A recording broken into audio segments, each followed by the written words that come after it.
शुक्रवार को जब यूक्रेन के राष्ट्रपति वोलोडिमिर ज़ेलेंस्की ट्रंप से मिलने व्हाइट हाउस पहुंचे, तो ट्रंप ने खुद ज़ेलेंस्की को रिसीव किया। ज़ेलेंस्की की कार से उतरते ही ट्रंप ने ज़ेलेंस्की से हाथ मिलाया और उनके कपड़ों को लेकर तंज कसा।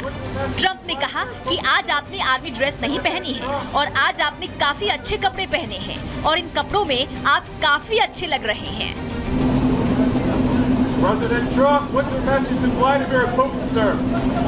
इसके बाद फोटो सेशन होता है और ट्रंप ज़ेलेंस्की को ओवल ऑफिस ले जाते हैं। ओवल ऑफिस में दोनों के बीच बातचीत होती है, लेकिन रूस यूक्रेन युद्ध को लेकर इतनी नोकझोंक होती है कि ज़ेलेंस्की को वो सब कुछ सुनना पड़ता है जो किसी देश के राष्ट्रपति को इससे पहले कभी नहीं सुनना पड़ा होगा। People to see what's going on. I think it's very important. That's why I kept this going so long. You have to be thankful. You don't have the cards. You're buried there. Your people are dying. You're running low on soldiers. Listen. दरअसल दोनों नेताओं के बीच रूस Ukraine युद्ध के साथ साथ खनिज सौदे को लेकर बहस होती है और नतीजा ये निकलता है कि ट्रंप ज़ेलेंस्की को फटकार लगा देते हैं और ये तक कह देते हैं कि ज़ेलेंस्की तीसरे विश्व युद्ध का जुआ खेल रहे हैं। You're right now not in a very good position. You've allowed yourself to be in a very bad position, and he happens to be right about it. From the very beginning of the war, you're not in a good position. You don't have the cards right now. With us, you start having cards, but right now you don't. Yeah, you're playing cards. You're playing cards. You're gambling with the lives of millions of people. You're gambling with World War III. You're gambling with World War III. And what you're doing is very disrespectful to the country, this country. White house में अमेरिकी राष्ट्रपति Donald Trump और Zelensky के अलावा वहां America के उपराष्ट्रपति JD Vance भी मौजूद थे और इस बहस की शुरुआत अमेरिका के उपराष्ट्रपति जेडी वेंस की बात से शुरू होती है। जब जेडी वेंस ज़ेलेंस्की को अमेरिकी राष्ट्रपति ट्रंप का शुक्रिया अदा करने के लिए कहते हैं और ये कहते हैं कि ज़ेलेंस्की को ट्रंप का शुक्रिया इसलिए करना चाहिए क्योंकि जंग को खत्म कराने में राष्ट्रपति ट्रंप आपका साथ दे रहे हैं। Offer some words of appreciation for the United States of America and the president who's trying to save your country.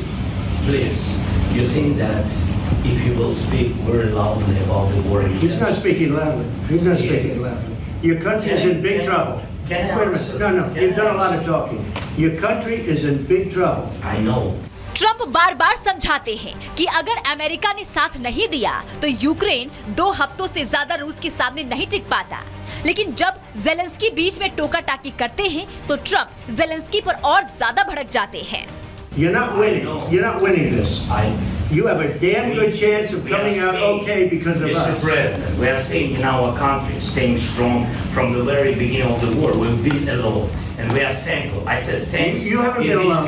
You haven't been alone. We gave you, through this stupid president, $350 billion. We gave you military equipment, and your men are brave, but they had to use our military. If you didn't have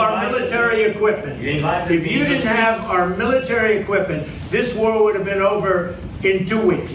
This is something maybe less. In 2 weeks, of course, yes. It's going to be a very hard thing to do business like this. Again, just say thank you. I said a lot of times.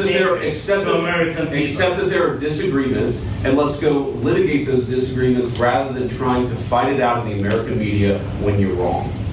तीखी नोकझोंक इतनी हुई कि Zelensky तय समय से पहले ही बैठक छोड़कर निकल गए।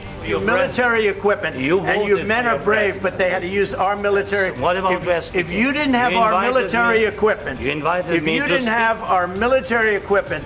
व्हाइट हाउस में ट्रंप, ज़ेलेंस्की और प्रतिनिधि मंडल को दोपहर का भोजन करना था, जिसकी व्यवस्था भी की गई थी, लेकिन खाना तो छोड़िए, ज़ेलेंस्की ने सलाद तक का एक टुकड़ा नहीं खाया। वहीं इस तीखी नोकझोंक के बाद भी ट्रंप का गुस्सा कम नहीं हुआ। ट्रंप ने ज़ेलेंस्की के जाने के बाद एक ट्वीट किया और यहाँ तक कह दिया कि ज़ेलेंस्की अब तभी वापस आए जब वो शांति के लिए तैयार हो।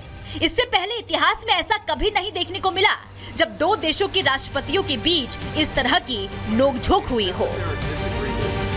Bureau report, Republic Bharat. Rather than trying to fight it out in the American तो ओवल ऑफिस में जो कल कुछ भी देखने को मिला है उसने सभी को हैरान कर दिया है, क्योंकि अमेरिकी इतिहास में ऐसा पहली बार हुआ। दरअसल अमेरिका के उपराष्ट्रपति जेडी वेंस पहले से ही यूक्रेन युद्ध के खिलाफ रहे हैं। चुनाव प्रचार में उन्होंने यूक्रेन को मदद पर कड़ा ऐतराज भी जताया था। कल तो ओवल हाउस में ऐसा लग रहा था जैसे मानो जेडी वेंस को अपना गुस्सा निकालने का एक सुनहरा मौका मिल गया, जो देखने को भी मिला।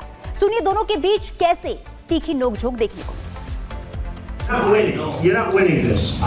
You have a damn good chance of coming out okay because of us. Mr. President, we are staying in our country, staying strong from the very beginning of the war. We've been alone, and we are thankful. I said thanks. You haven't been alone. You haven't been alone. We gave you, through this stupid president, $350 billion. We gave you military equipment, and your men are brave, but they had to use our military. If you didn't have our military equipment, this war would have been over in 2 weeks.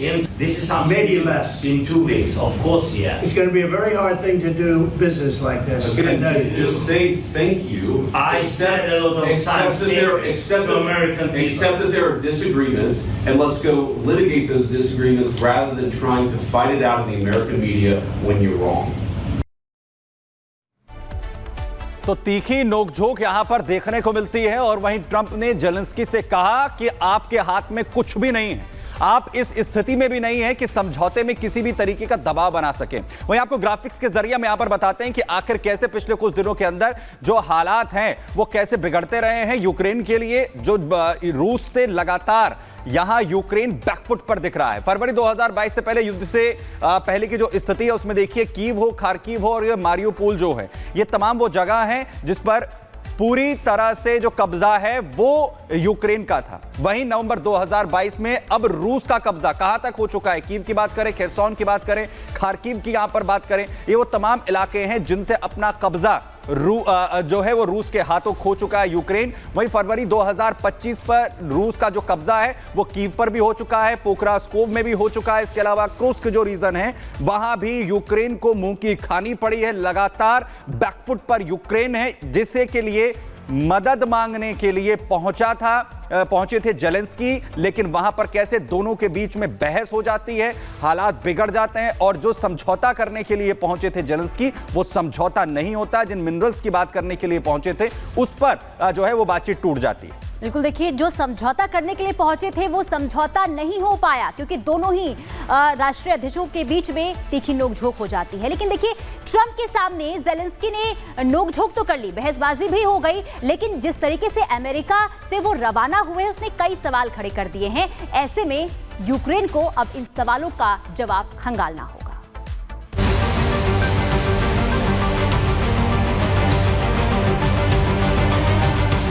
Oval office में जंग,